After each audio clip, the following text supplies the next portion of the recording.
My name is Sung Ho Kim.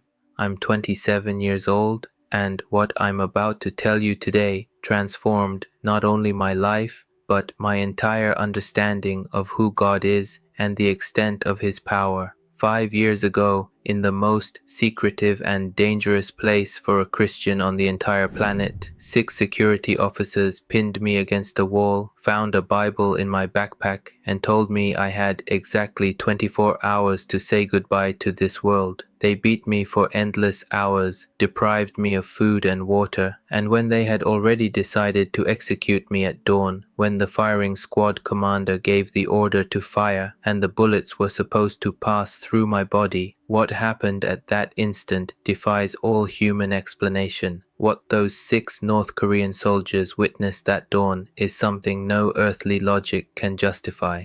And I know that every word you're about to hear represents the reality of many brothers and sisters in the faith who suffer persecution. Every detail I'll share illustrates the power of God manifested even in the darkest places. Are you ready to hear how God can intervene when it seems all is lost? Please comment where you're watching from so we can direct our prayers as well. It was January 2018 as the world celebrated the Winter Olympics in Pyeongchang, South Korea. Just a few miles north, I found myself in a place where freedom was the strangest and most dangerous concept.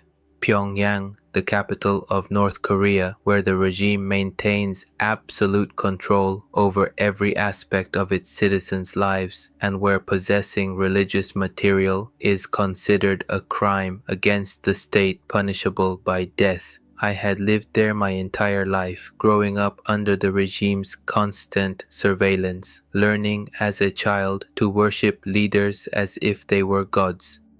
But something deep inside me always told me there was something more, a different truth than what we were taught in school. It all started one December night when my grandmother, lying sick, called me to her side. In a voice so faint it was barely audible, she revealed a secret she had kept for decades. Sung Ho, she said, looking into my eyes, there is one true God, and His name is Jesus. Your grandfather died for believing in Him. I have kept this faith a secret all my life. Her words struck me like a bolt of lightning in the middle of the night. In a country where the leader is considered a deity, hearing that another God exists was a shocking and dangerous revelation. My grandmother passed away 3 days later, but her words were burned into my heart like fire. Over the next few weeks, I began searching for answers, asking discreet questions, observing my surroundings with fresh eyes. If my grandmother had believed in this God all her life,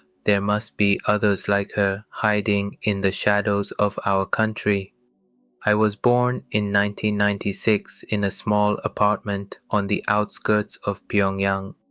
My father worked as an engineer in a state-owned factory, and my mother was a primary school teacher. From childhood, I was indoctrinated, like all North Korean children, to revere leaders, to distrust the outside world, to believe we lived in the greatest country in the world. Photographs of Kim Il-sung and Kim Jong-il hung in every home, including ours, and it was mandatory to keep them clean and in perfect condition. My life proceeded as normally as can exist in a totalitarian regime. School, mandatory youth activities, and military training from an early age. At 18, I entered Pyongyang University of Technology to study computer engineering, following in my father's footsteps. I was a model student, an exemplary member of the Youth League, and had never questioned the system I lived under.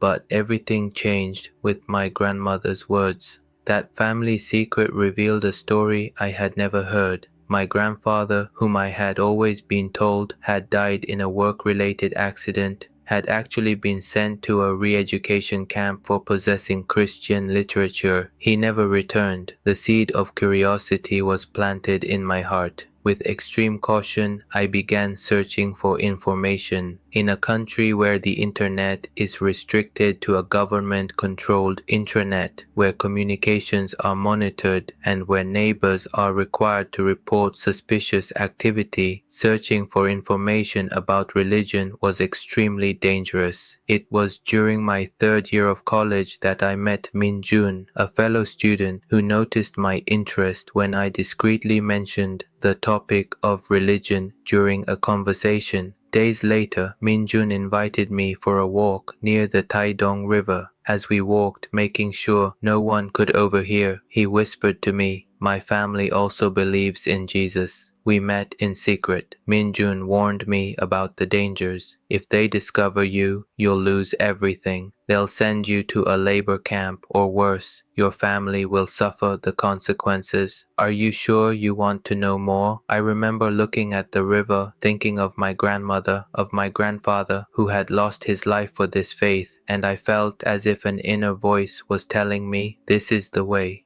With a mixture of fear and determination, I replied, "Yes, I want to know more." Min Jun explained the extreme precautions we had to take. Never speak about it in public, never carry written material, never meet in the same place twice in a row, never trust anyone unless introduced by someone you trusted. It was a life of constant vigilance and fear, but also, as he explained, of profound inner peace. If this testimony is impacting you, please share it with someone who needs to hear about the power of God. Your simple action can change a life. 2 weeks later, Min Jun took me to my first clandestine meeting. We went to an apartment in a rundown building on the outskirts of the city. We entered separately, 15 minutes apart. Inside, in a small room with the windows covered with thick blankets to keep out light and sound, I found 7 people sitting in a circle on the floor. An older woman, whom I later learned was named Su Jin, led the group.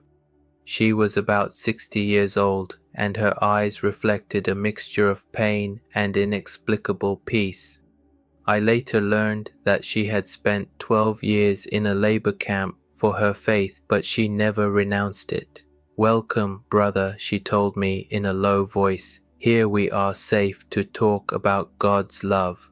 That night I heard passages from the Bible for the first time. They didn't have a physical book. The group members had memorized entire chapters and shared them orally, a tradition they maintained to avoid being caught with written material. They closed their eyes and recited John 3:16, "For God so loved the world that he gave his only begotten Son, that whoever believes in him should not perish but have eternal life." Those words had a profound impact on me. In a country where we were taught to be willing to die for our leaders, hearing that there was a God who had given his own Son for us was revolutionary. Over the next few months, I attended clandestine meetings once or twice a week. I learned to memorize verses, to pray silently, to recognize other believers through small signs, a specific way of greeting, a particular phrase in a conversation that seemed innocuous to others but had special meaning for us. It was in April 2017 that Su Jin confided something extraordinary in me.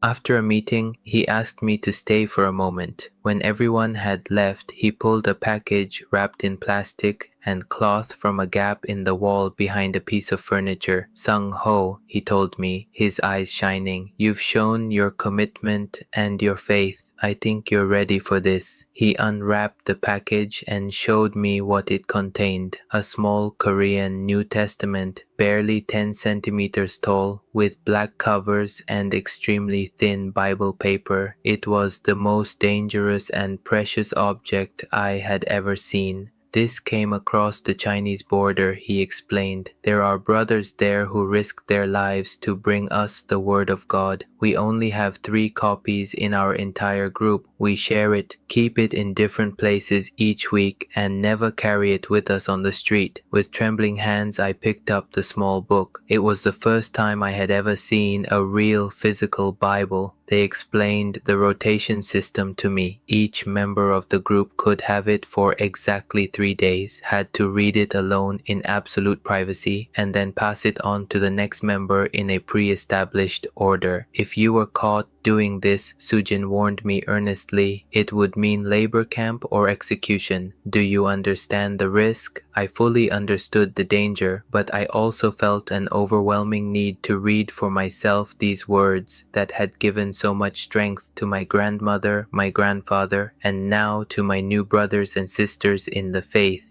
I understand, I replied, and I'm willing to take the risk. I hid the small New Testament in a secret compartment I had created at the bottom of my backpack between the lining and the outer fabric. I took it to my dorm room, hoping my roommate would be away. That night, under the covers, with only the dim light of a small flashlight, I read the Gospel of Matthew for the first time. Comment: Jesus guides and strengthens me if you are seeing to the end.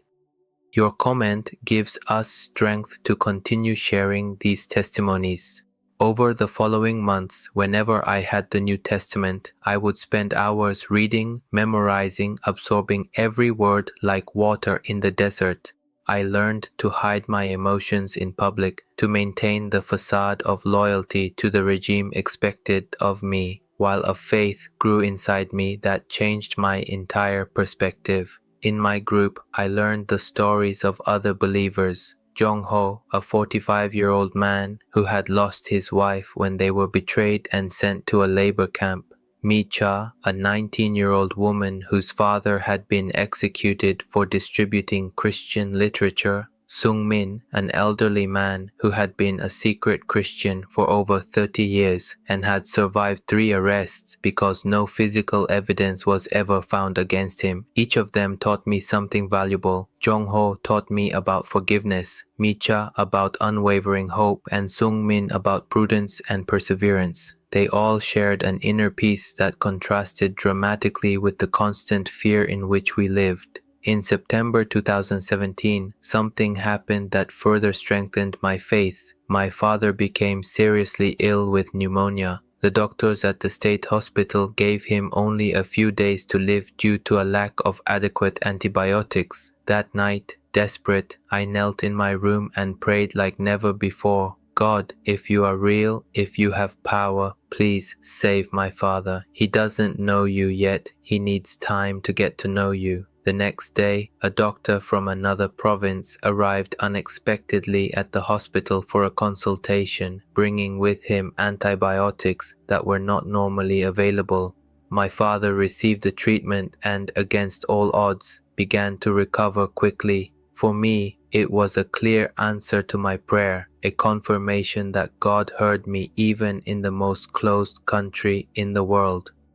When my father fully recovered, I felt compelled to share my faith with him, but Sujin advised caution. Sometimes the most powerful testimony is that of a transformed life. Let him see the change in you, and when he asks, then share. I followed her advice and focused on being the best son, the best student, the best citizen I could be, while keeping my faith a secret. And I noticed my father beginning to observe me with curiosity, noticing something different about me, a peace that contrasted with the constant tension of life in our country. Everything changed on January 14, 2018. It was a cold, gray Monday, typical of the North Korean winter. I had had the New Testament for 2 days and was to pass it on that afternoon to Minjun.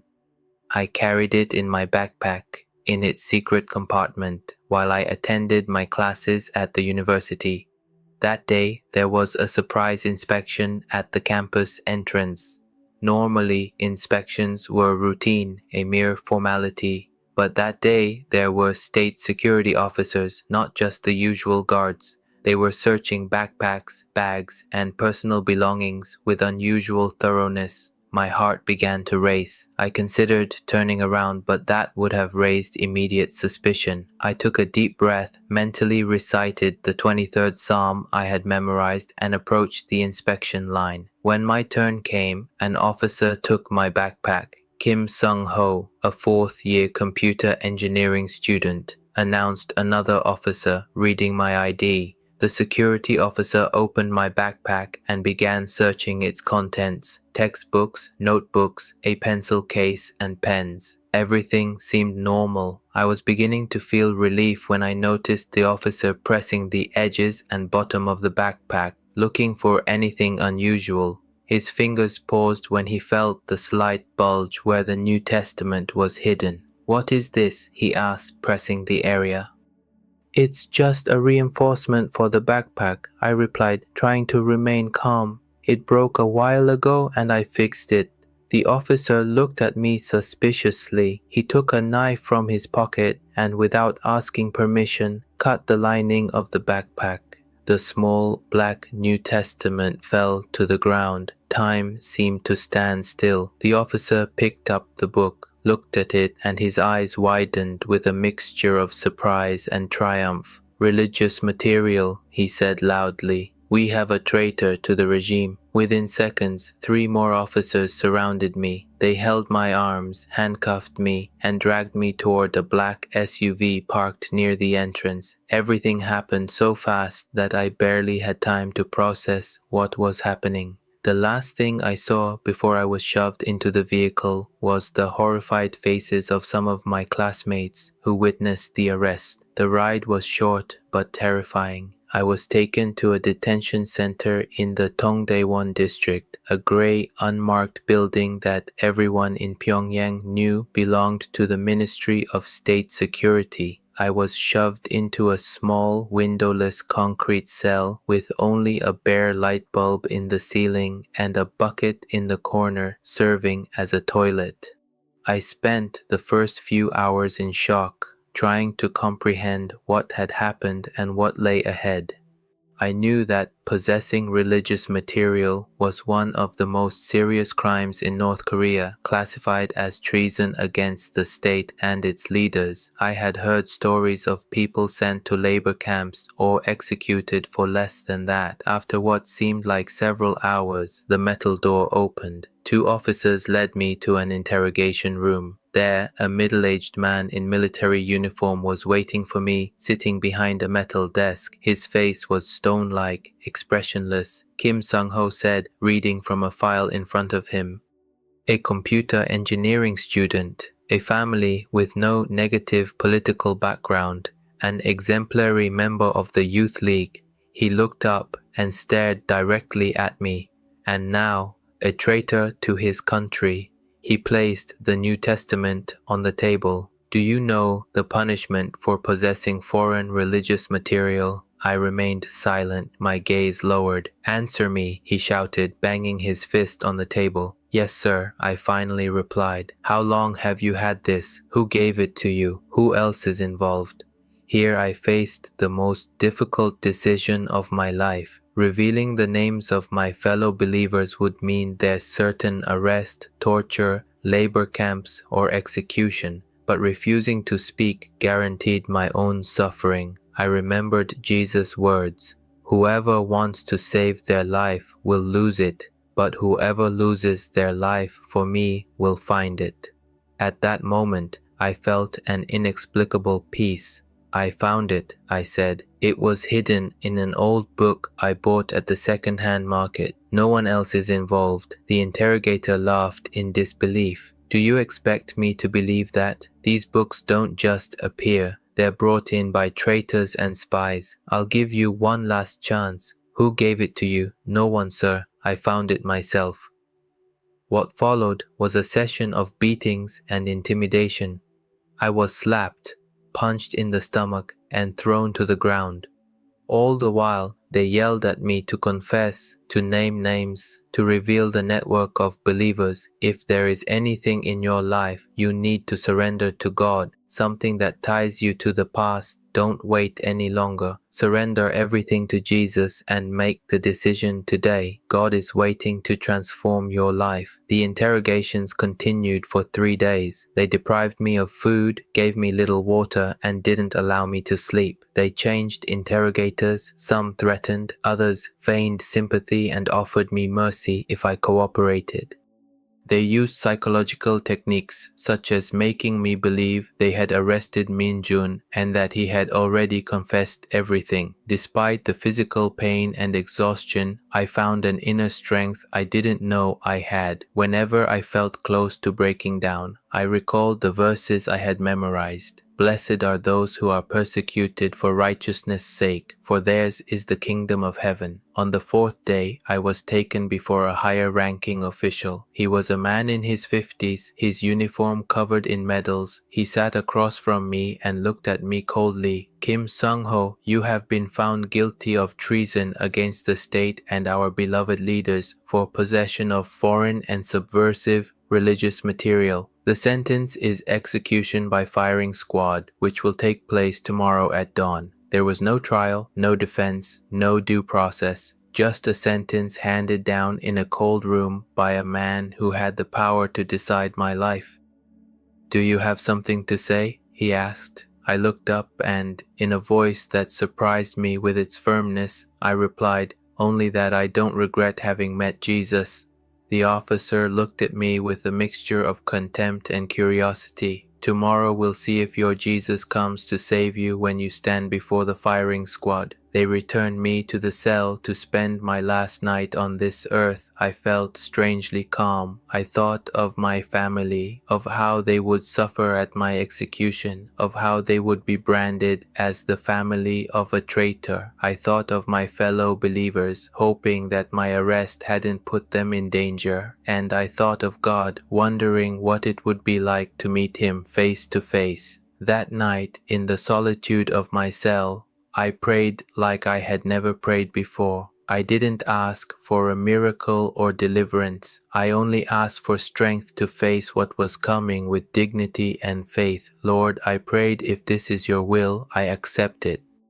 But I ask you to protect other believers, to comfort my family, and that one day North Korea may know your love." After praying, a peace so profound came over me that I managed to sleep for a few hours, despite knowing that at dawn I would face my end. I was awakened before dawn, when darkness still dominated the sky. 2 guards entered my cell, handcuffed me, and blindfolded me. They led me through hallways and stairwells until I felt the cold morning air on my face. We were outside. They removed the blindfold. We were in the backyard of the detention center, a rectangular space surrounded by high walls. At one end was a bullet-scarred concrete wall, the execution wall. They led me there and placed me with my back to the wall. The sky was beginning to lighten, with the first rays of sunlight filtering through the clouds. I thought it appropriate to depart this world with the arrival of a new day.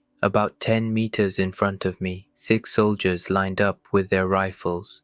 They were young, probably my age or even younger. Their faces showed a mixture of nervousness and determination. For many of them, this could be their first execution. The officer who had handed down my sentence was there, along with another officer who appeared to be the platoon commander. There was also a secretary with a folder, probably to officially record my execution. "Prisoner Kim Sung-ho," the officer announced, "you have been sentenced to death for treason against the Democratic People's Republic of Korea and our leaders. The sentence will be carried out immediately. Do you have any last words?" My mind was extraordinarily clear. I felt fear, of course, but also a strange calm. I thought of Jesus facing his own execution, and that gave me courage. "Yes," I replied in a firm voice. "I mean that I forgive everyone present, as Jesus forgave those who executed him.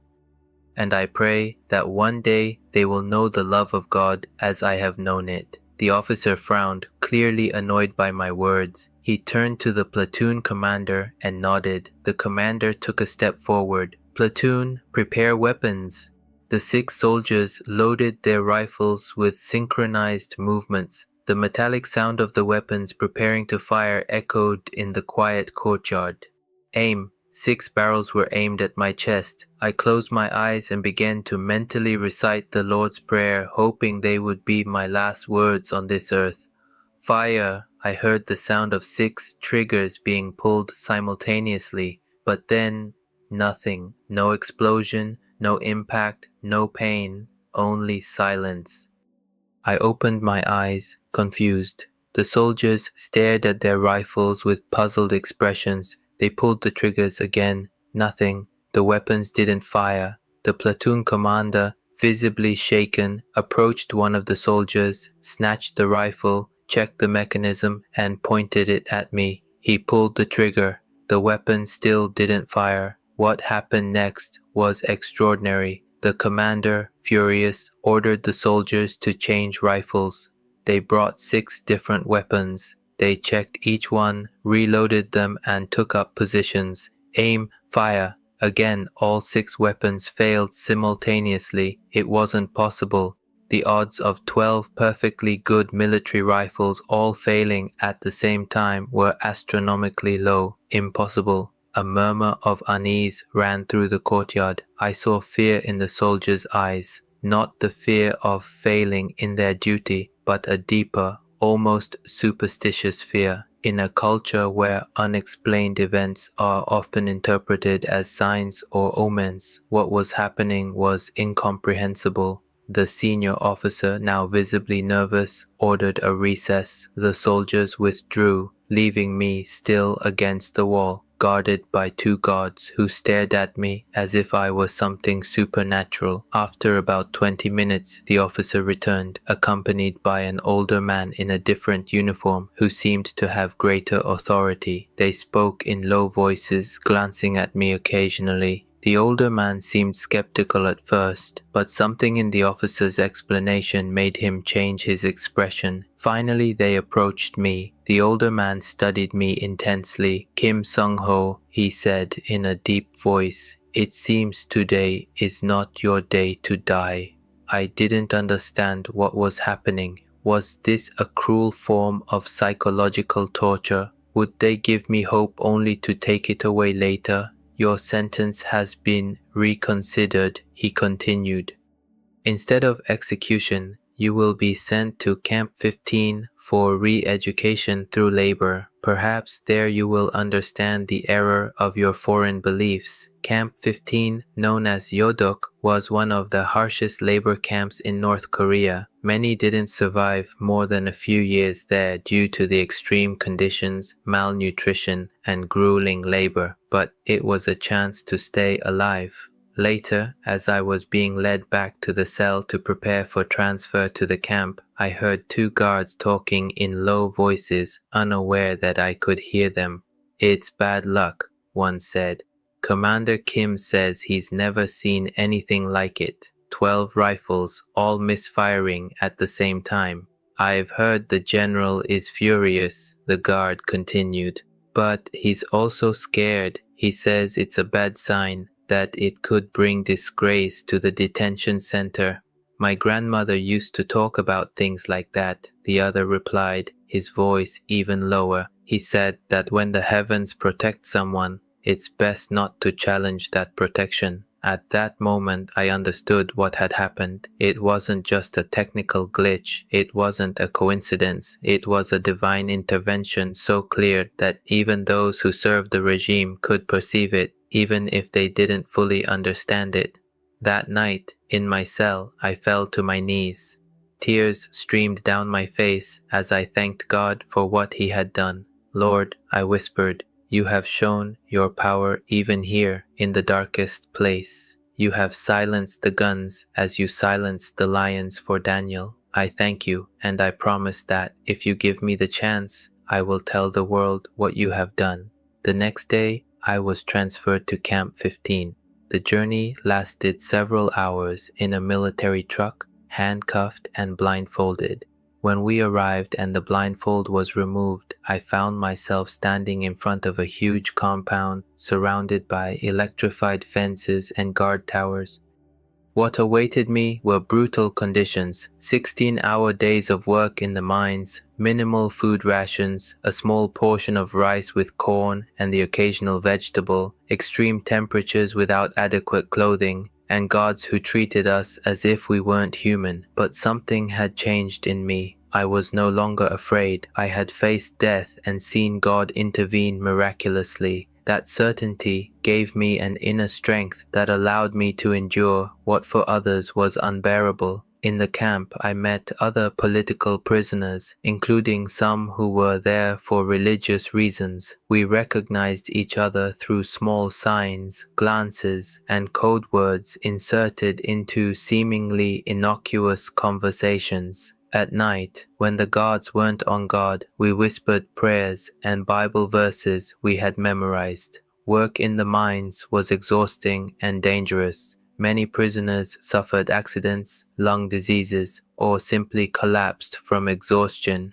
I saw strong men break in a matter of weeks, but every morning before the sun rose I reminded myself, this is the day the Lord has made. I will rejoice and be glad in it. I spent 7 months in Camp 15, 7 months that felt like 7 years. My body deteriorated. I lost more than 20 kilos. My hands became covered with calluses and wounds, and I contracted a lung infection from the constant dust from the mines. But my spirit grew stronger every day. One night in August 2018, while I was sleeping in the barracks with 40 other prisoners, I was awakened by a hand over my mouth. It was Quan Su, an older man who had been a border guard before being sent to the camp for impure ideology. He had become one of my closest friends there. Sung Ho whispered, "There's an opportunity. Tomorrow they'll send a group of us to work cutting down trees near the northern edge of the camp. Security is weaker there. I've been observing the guards' patterns for weeks. There's a window of about 3 minutes when the guard change coincides with the blind spot between two towers. If we're quick and quiet, we might be able to make a go of it." My heart began to pound. Escaping from a labor camp was practically impossible. Those who tried and failed were publicly executed as a warning to others. Even if we managed to leave the camp, we'd be in the middle of remote mountains, with no food, no shelter, and the entire state security apparatus hunting us. But I also knew my body wouldn't hold out much longer in those conditions. The lung infection was worsening, and I'd started coughing blood. Staying meant a slow and certain death. "Where would we go?" I asked. "North," Quan Su replied, "toward the Chinese border. I know those mountains. I served there for 10 years. There are routes only smugglers know. If we manage to cross the Tumen River, we'll be in China. It's not safe there for North Korean defectors either, but it's our only hope." That night, I couldn't sleep. I prayed continuously, asking God for direction. Was this the door He was opening for me? Or was it a temptation that would lead me to an untimely death? I remembered how God had stopped the bullets, and I felt a deep conviction. The same God who had saved me from execution could guide me through the mountains. At dawn, as we lined up to receive our daily assignments, Quan Su and I were selected, along with 8 other prisoners, for the logging group. We were loaded into a truck and taken to a wooded area about 5 kilometers from the main camp. The work was grueling as always, felling trees, stripping them of branches, and preparing the logs for transport. The guards, bored with the routine, took turns watching us while the others rested in a small hut nearby. In mid-afternoon, Quan Su gave me a discreet signal. It was time. The guard change was about to take place, and the fog that had begun to descend between the trees would provide us with additional cover. "Now," he murmured as the guard stepped away momentarily to answer a radio call. We dropped our tools and, crouching low, slipped into the woods. We moved as fast as we could, keeping our heads down, moving from tree to hide. My heart was beating so hard I was afraid its sound would give us away. We had gone about 200 meters when we heard the first alarm call. We had been discovered. Seconds later, gunfire rang out. Bullets whizzed through the trees, but the dense vegetation and fog protected us. "Run!" Quan Su shouted. Don't stop for anything. We ran like never before, fueled by adrenaline and survival instincts. My weakened body found strength I didn't know I had. We heard the guards shouting, the dogs barking, but the sound grew more distant as we entered the thick forest. After what seemed like an eternity, Quan Su signaled for us to stop. We were in a small clearing surrounded by tall pines. We were both panting, trying to catch our breath. I think we've lost them for now, he said, but they'll send search parties. We have to keep moving. Where are we? I asked, looking around. Everything looked the same. Trees, mountains, gray sky. In the Hamgyong Mountains, he replied. The Chinese border is about 80 kilometers to the north. If we keep up a good pace, we could get there in 4 or 5 days. But we have no food, no water, no shelter, I pointed out, feeling the chill of the evening beginning to penetrate my bones. God will provide, Quan Su said with a surprising smile. It was the first time I realized he was a believer too. He didn't save your life by firing squads so you could starve to death in these mountains. If this testimony is blessing you, please share it on your social media. Every person who hears this story can be transformed by the power of God. The next 5 days were an odyssey of physical suffering and unexpected miracles. We hiked during the day, guided by Quan Su's knowledge of the mountains and by the sun when it was visible. At night, we took shelter in caves or under dense trees, trying to conserve body heat. We found water in mountain streams, ate wild berries that Quan Su identified as safe, and on one extraordinary occasion found a rabbit caught in an abandoned trap. We cooked it over a small fire we lit in a deep cave where the smoke wouldn't be visible. On the third day, as our strength flagged and hunger weakened us, we arrived at a small abandoned hut. Inside, we found some basic supplies, some rice, salt, an old blanket, and most valuable of all, a detailed map of the border region. See, Quan Su said, God goes before us, preparing the way. At dawn on the 6th day, we reached the banks of the Tumen River, the natural border between North Korea and China. The river wasn't very wide at that point, but the current was strong and the water was icy cold. This is the most dangerous time, Quan Su warned. The border is guarded. There are patrols, sensors, and guards with shoot-to-kill orders. We have to wait until nightfall and cross at the narrowest point. We spent the day hiding in bushes, observing the movements of the border patrols. I watched as Quan Su studied their patterns, calculating the intervals between each patrol. When night fell, we prepared for the crossing. The temperature had dropped dramatically and we could see our breath in the cold air. The water will be freezing, Quan Su warned me, but we must cross quickly and quietly. Once we're on the Chinese side, we won't be safe yet. China deports North Koreans it captures. I took off my shoes and tied them together with Quan Su's, hanging them around our necks. We entered the water slowly, trying not to make a sound. The cold was so intense it took my breath away. Every step was agony, with the current threatening to pull us down. Halfway across the river, we heard voices. A patrol was approaching along the North Korean bank. We submerged ourselves up to our necks, moving as silently as possible. The guards passed so close that I could hear their conversation. They talked about soccer, oblivious to our presence, a few meters away in the darkness of the river. One false move, one noise, and they would shoot without hesitation. When the guards finally moved away, we continued our advance. My legs were numb from the cold, and the current seemed to be getting stronger. At one point, I lost my footing, and the current began to pull me along. Quan Su grabbed me just in time, preventing me from being swept downriver. After what seemed like an eternity, I felt my feet touch the opposite shore. With the last of our strength, we dragged ourselves out of the water and collapsed on Chinese soil, shivering uncontrollably. We made it, I stammered between shivering chills.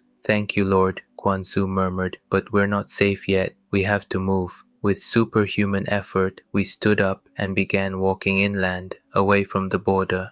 Each step was a torment in our soaked clothes and the biting cold. We walked for hours in the dark, guided only by the stars and the determination to survive. At dawn, we arrived at a small rural Chinese village. We hid in an abandoned barn, trying to dry our clothes and regain some warmth. What now? I asked. There are aid networks, Kwan Su explained, Christian organizations that help North Korean defectors. The problem is finding them without exposing ourselves. For the next few weeks, we lived as fugitives, moving only at night, occasionally working on remote farms in exchange for food, avoiding any contact with Chinese authorities. Kwan Su, who had helped others escape before being arrested, had some contacts, albeit old ones. Finally, in a small village near Yanji, we found help. A Korean Chinese Christian family took us in at the risk of their own safety. They provided us with clothing, food, and most importantly, contact with a missionary organization that helped North Korean defectors reach South Korea or the United States. The journey from China to safety was long and fraught with danger. First to Mongolia, then to Thailand, and finally, thanks to a human rights organization, I received political asylum in the United States. Kwan Su decided to go to South Korea, where he had distant relatives. Before we parted, Kwan Su hugged me tightly. God kept you alive for a reason, Sung Ho, he told me. Never forget what you saw in that execution yard. Never forget that God silences the rifles when he wants to protect one of his children. Today, 5 years after that morning when I should have lost my life before a firing squad, I live in California. I work with organizations that help North Korean refugees and fight for human rights in my home country, and I share my testimony in churches, universities, and conferences so that the world may know not only the reality of religious persecution in North Korea, but also the power of God manifested even in the darkest places on the planet.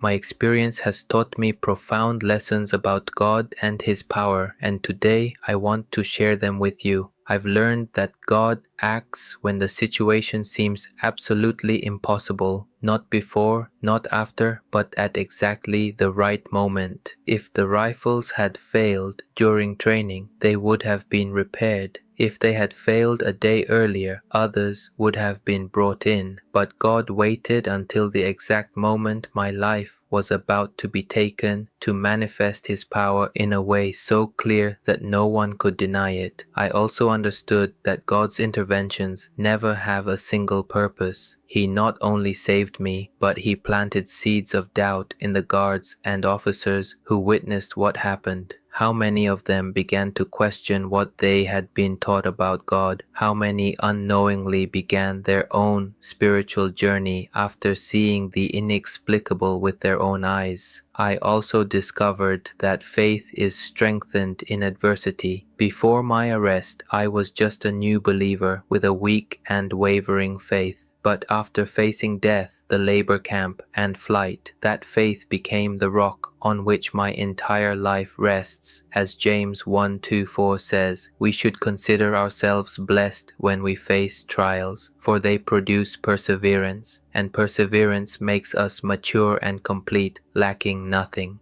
Another truth that shaped my life is that God uses unlikely people. Kwan Su, a former border guard who ended up in a labor camp, was the instrument he used to complete my liberation. We never know who the angel in disguise God will place in our path, and I finally understood that true freedom depends not on external chains, but on what happens within. Even in the labor camp, with my body weakened and surrounded by suffering, I experienced a freedom that many of my captors would never know, despite their apparent power.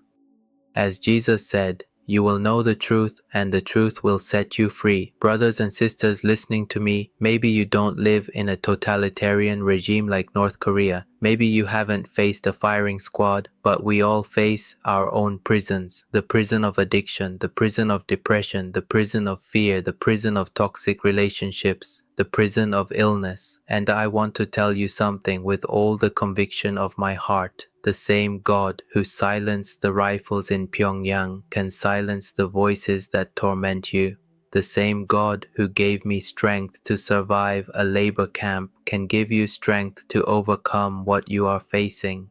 The same God who led me through mountains and rivers to freedom can guide you through your valley of the shadow. If God could manifest himself in the heart of the most secretive regime in the world, what can't he do in your life, in your family, in your situation? His arm has not been shortened. His power has not diminished, but you need to take a step of faith. You need to believe that the impossible is possible with God. You need to trust, as I trusted when I stood before that firing squad, that He is in control even when all seems lost. If you have never given your life to Christ, today can be your day. You don't need to stand before a firing squad to experience His saving power. You just need a sincere heart, willing to receive it. I invite you to repeat this prayer with me. Lord Jesus, I acknowledge that I am a sinner and that I need your forgiveness. I believe that you died on the cross for my sins and that you rose again on the third day. I ask you to come into my heart and be the Lord of my life. Transform me and guide me on your path. Thank you for loving me and saving me. In your name, amen. If you have prayed this prayer with sincerity, you have just taken the most important step of your life. You have passed from death to life, from darkness to light. The angels in heaven are celebrating for you right now. For those who are already believers but are facing difficult trials, I want to remind you that the God who delivered me is the same God you serve. There is no situation too difficult for Him, no problem too complex, no enemy too powerful. If this testimony spoke to your life, I want to invite you to take a few simple steps that will make a difference. First of all, make sure you're subscribed to this channel and activate the bell. Here you'll find new true stories and messages every week that will remind you that God continues to work powerfully. Don't walk alone. Let your faith be constantly nourished. Share this video with others. Perhaps you know someone who is struggling in silence, someone who needs to hear that they are not alone and that there is still hope. Please also leave us a comment. We want to know how this testimony touched your heart. And if you're going through a difficult time, don't hesitate to write, "Jesus, intervene in my situation." We will be praying for you specifically. Never forget that the same God who opened impossible paths and lifted me up in the midst of darkness can also do so in your life. What He did for me, He wants to do for you. Just trust and take the step of faith. May the God of all grace, who called us to His eternal glory in Christ, after you have suffered for a time, Himself perfect, establish, strengthen, and establish you. To Him be glory and power forever and ever. Amen.